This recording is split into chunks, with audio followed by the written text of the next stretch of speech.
ഇന്നത്തെ class USS maths അല്ല, USSന്റെ സോഷ്യലിൻ്റെ ക്ലാസ്സാണ് നമ്മൾ പഠിക്കാൻ പോകുന്നത്. അപ്പോൾ സോഷ്യൽ സയൻസിലെ സാമൂഹ്യ ശാസ്ത്രത്തിൻ്റെ ഒരു കാര്യം നിങ്ങൾ ഓർത്തോണം.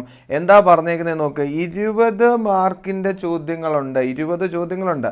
അതിലെന്തോ എടുത്തു പറഞ്ഞേക്കുന്നത് നോക്ക്, 20-ൽ 6 ചോദ്യങ്ങൾ എന്തുമായി ബന്ധപ്പെട്ടതാണ്?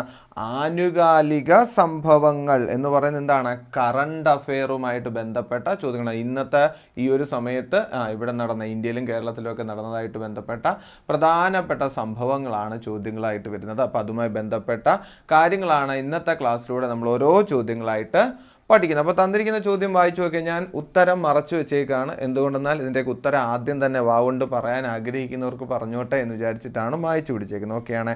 അപ്പോൾ പറഞ്ഞു, എന്താണ് ചോദ്യം നോക്കിയേ. 2025-ൽ 50-ാം വാർഷികം ആചരിച്ച ഇന്ത്യയുടെ ബഹിരാകാശ ദൗത്യം. അപ്പോൾ മനസ്സിലാക്കുക, ഈ ബഹിരാകാശ ദൗത്യം 1975-ലാണ് എന്ത് ചെയ്തത്? നമ്മൾ വിക്ഷേപിച്ചത്. അതാണ് ഇന്ത്യയുടെ ആദ്യത്തെ ഉപഗ്രഹം എന്നും അറിയപ്പെടുന്നത്. 1975. ഇപ്പോൾ എത്രയായി? 2025-ലെ കഥയാണ് പറയുന്നത്. ഇപ്പോൾ 26-ആയി.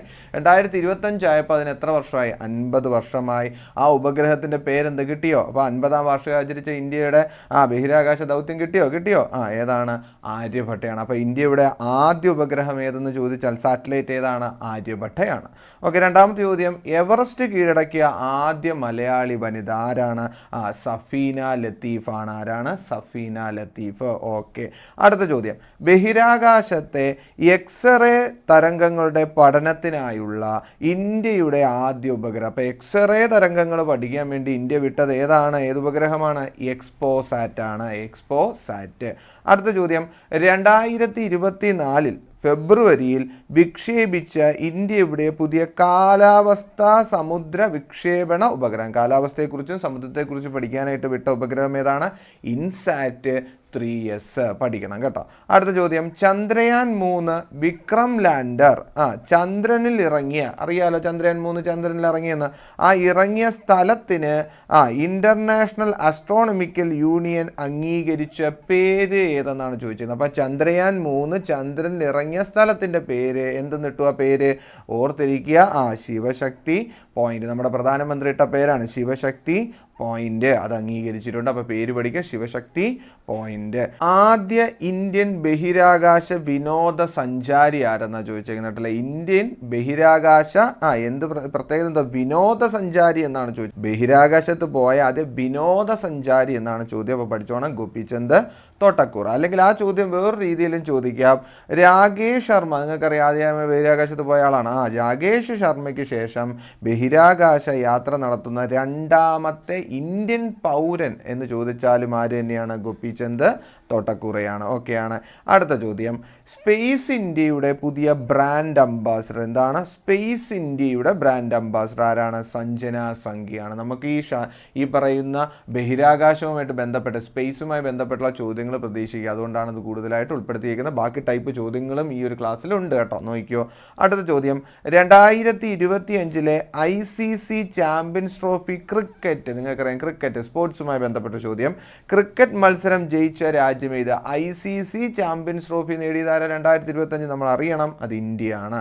ഓക്കെ. അടുത്ത ചോദ്യം, റിസർവ് ബാങ്ക് ഓഫ് ഇന്ത്യ. എന്തോ റിസർവ് ബാങ്ക് ഓഫ് ഇന്ത്യ? ബാങ്കുകളുടെ ബാങ്ക് എന്നല്ലേ പറയുന്നത്, കേന്ദ്ര ബാങ്ക് എന്നല്ലേ അറിയപ്പെടുന്നത് reserve bank of India, RBI എന്ന് നമ്മൾ ചുരുക്കത്തിൽ പറയും.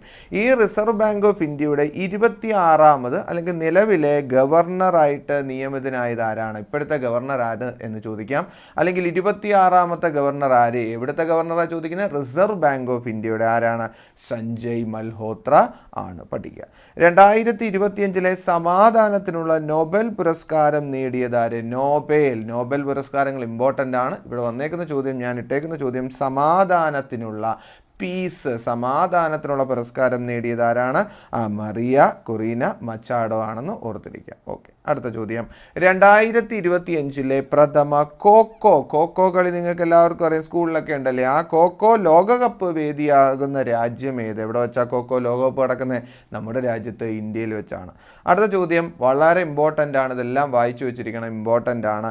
വിഴിഞ്ഞം അന്താരാഷ്ട്ര വാണിജ്യ തുറമുഖം പ്രധാനമന്ത്രി രാജ്യത്തിന് സമർപ്പിച്ചത് എന്നാണ് പറഞ്ഞേക്കുന്നത്. അല്ലെങ്കിൽ നിങ്ങൾ പഠിക്കണം, വിഴിഞ്ഞം അന്താരാഷ്ട്ര തുറമുഖം എവിടെയാണ്? തിരുവനന്തപുരമാണ്, കേരളത്തിലാണെന്നറിയാം. അതെന്നാണ് രാജ്യത്തിന് സമർപ്പിച്ചു 2025 മെയ് 2. ഇത് പഠിച്ചില്ലെങ്കിലും കുഴപ്പമില്ല, പക്ഷേ ഈ കൊടുത്തിരിക്കുന്ന പോയിന്റ്സ് എല്ലാം വായിക്കണം. ഇതിൽ ഏതെങ്കിലും ഒരു പോയിന്റ് ഇട്ടിട്ട് ചോദിച്ചാൽ അത് ആരെക്കുറിച്ചാണ്? വിഴിഞ്ഞം അന്താരാഷ്ട്ര തുറമുഖത്തെക്കുറിച്ചാണ്.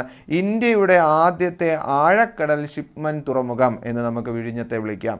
ഇന്ത്യയുടെ ആദ്യത്തെ ഓട്ടോമേറ്റഡ് തുറമുഖം എന്ന് വിളിക്കാം. അന്താരാഷ്ട്ര ഷിപ്പിംഗ് പാതയോട് നേരിട്ട് സ്ഥിതി ചെയ്യുന്ന ഏക ഇന്ത്യൻ തുറമുഖം എന്നും ചോദിക്കാം. ഇന്ത്യയിലെ ഏറ്റവും ആഴമേറിയ ബ്രേക്ക് വാട്ടർ തുറമുഖം ഏത് തന്നെയാണ്? വിഴിഞ്ഞം തുറമുഖം. അപ്പോൾ ഏത് ചോദ്യം വേണമെങ്കിലും ഇവിടുന്ന് വരും, അതെല്ലാം വായിച്ചു വെച്ചേക്കാം. അടുത്ത ചോദ്യം, ISROയുടെ പ്രഥമ സൗരദൗത്യം. സൂര്യനെക്കുറിച്ച് പഠിക്കാനായിട്ട് നമ്മളൊരു ദൗത്യം നടത്തിയിരുന്നു ISRO. അതിൻ്റെ പേരെന്താണ്? ആദിത്യ L1. ആദിത്യ സൂര്യൻ, അങ്ങനെ ഓർത്താൽ മതി. ഇന്ത്യയുടെ ഇപ്പോഴത്തെ ചീഫ് ഇലക്ഷൻ കമ്മീഷണർ, ഇലക്ഷനൊക്കെ വരുമല്ലേ, അതുകൊണ്ടാണ് ആ ചോദ്യം ഞാൻ ഇട്ടത്. ഇന്ത്യയുടെ ഇപ്പോഴത്തെ ചീഫ് ഇലക്ഷൻ കമ്മീഷണർ ആര് എന്ന് ചോദിച്ചാൽ ഗ്യാനേഷ് കുമാറാണ്. 2025 പത്മഭൂഷൺ പുരസ്കാരം ലഭിച്ച മലയാളി കായിക താരമാണ് ചോദ്യം ശ്രദ്ധിക്കണം. പത്മഭൂഷൺ എന്ന് കണ്ടുകൊണ്ട് ഓടിക്കൊണ്ട് പോകല്ലേ, കായിക താരം എന്നാണ് ചോദിച്ചത്. അപ്പോൾ കായിക താരമായിട്ടുള്ള ഒരാൾക്ക് പത്മഭൂഷൺ ലഭിച്ചിരുന്നു, മലയാളിയും കൂടാണ്. അയാളുടെ പേരെന്തോ? ശ്രീജേഷ് PR. പഠിക്കണം, PR ശ്രീജേഷ്. ഓക്കെ, അടുത്ത ചോദ്യം, ISROയുടെ നിലവിലെ ചെയർമാൻ. പഠിക്കാത്തവരുണ്ടെങ്കിൽ പഠിക്കണം. ISROയുടെ നിലവിലെ ചെയർമാൻ ആരാണ്? B നാരായണനാണ്. അടുത്ത ചോദ്യം, ഇന്ത്യയുടെ ഇപ്പോഴത്തെ സംയുക്ത സൈനിക മേധാവി എന്ന്, ചീഫ് ഓഫ് ഡിഫൻസ് സ്റ്റാഫ് എന്ന് നമുക്ക് ഇംഗ്ലീഷിൽ പറയാം. എന്താ നമ്മുടെ വാക്ക്? സംയുക്ത സൈനിക മേധാവി. ചീഫ് ഓഫ് ഡിഫൻസ് സ്റ്റാഫ് ആരാണ്? പഠിക്കണം, അനിൽ ചൗഹാനാണ്. ചോദിക്കാൻ കൊള്ളാവുന്ന ചോദ്യങ്ങളാണ്, എല്ലാം ഇമ്പോർട്ടൻ്റ് ആണ്, ഒന്നുപോലും കളയരുത്, ഇതെല്ലാം വായിച്ച് പഠിച്ചു വെച്ചേക്കുക. ഇന്ത്യൻ ബഹിരാകാശ യാത്രികനായിട്ടുള്ള, നിങ്ങൾക്കറിയാം, ശുഭാംശു ശുക്ല, ഈ ഇടയ്ക്കാണ് പോയത്, അറിയാമല്ലോ, വളരെ ഇമ്പോർട്ടൻ്റ് ആണ്. ശുഭാംശു ശുക്ല അന്താരാഷ്ട്ര ബഹിരാകാശ നിലയത്തിലേക്ക് കൊണ്ടുവന്ന ബഹിരാകാശ ദൗത്യം. ഏത് ദൗത്യത്തിൻ്റെ അടിസ്ഥാനത്തിലാണ് അദ്ദേഹം ബഹിരാകാശത്ത് പോയതെന്നാണ് ചോദ്യം? ആക്സിയം 4 എന്ന ദൗത്യം. ആക്സിയം 4 എന്ന ദൗത്യത്തിനാണ് എവിടെ പോയത്? ബഹിരാകാശത്തോട്ട് യാത്ര തിരിച്ചത്. ഓക്കെയാണ്, ശുഭാംശു ശുക്ല. അടുത്ത ചോദ്യം, 2020 ക്രിക്കറ്റ് ചരിത്രത്തിൽ സെഞ്ചുറി നേടുന്ന ഏറ്റവും പ്രായം കുറഞ്ഞ താരം, ഒരു 14 വയസ്സാണ്, ഇപ്പം 10ാം ക്ലാസ് എഴുതുന്ന ആളാണ്. ആരാണ്?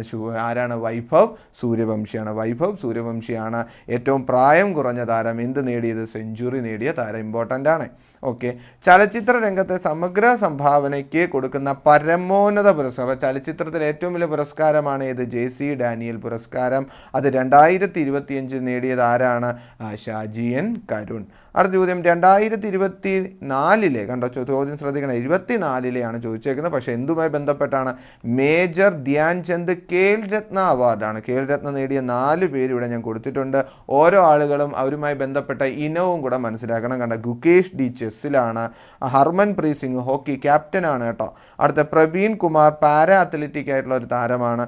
മനു ഭാക്കർ ഷൂട്ടിംഗ്, അറിയാം നമുക്ക്, നമ്മുടെ ഒളിമ്പിക്സിൽ രണ്ട് മെഡൽ നേടിയ ആളാണ് മനു ഭാക്കർ, ഷൂട്ടിങ്ങിനാണ്. അങ്ങനെ ഇവർക്കൊക്കെയാണ് എന്ത് കൊടുത്തത്?